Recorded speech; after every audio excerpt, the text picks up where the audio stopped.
तो आज हम करेंगे जियो फ़ोन की अनबॉक्सिंग 1 मिनट में। तो यहाँ पे बॉक्स के पीछे जो है वो सब कुछ जो है वो डिटेल यहाँ पे लिखी गई है, आप पढ़ सकते हैं। और साइड में लिखा है कि आप जो है वो केबल से टीवी से भी जो है वो कनेक्ट कर सकते हैं। और दूसरी साइड जो है वो कुछ है नहीं। यहाँ पे जो है वो खोलते हैं सबसे पहले बॉक्स को। तो बॉक्स के अंदर आपको जो है वो सबसे पहले ही मिलता है यहाँ पे फ़ोन, कीपैड वाला फ़ोन है, तो इसे रखते हैं साइड में। और यहाँ पे आप देख सकते हैं कैमरा भी है। और यहाँ पे जो आपको सब कुछ जो ऐप के लोगो मिलता है, IMEI स्टिकर मिलते हैं।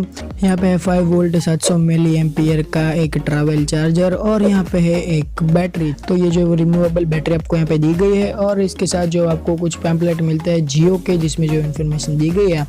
तो अभी देखते हैं यहाँ पे फ़ोन में जो यहाँ पे आप देख सकते हैं आगे भी कैमरा है, पीछे भी कैमरा है, लाइफ की ब्रांडिंग है, नीचे micro USB port, headphone jack, ऊपर है फ्लैश लाइट।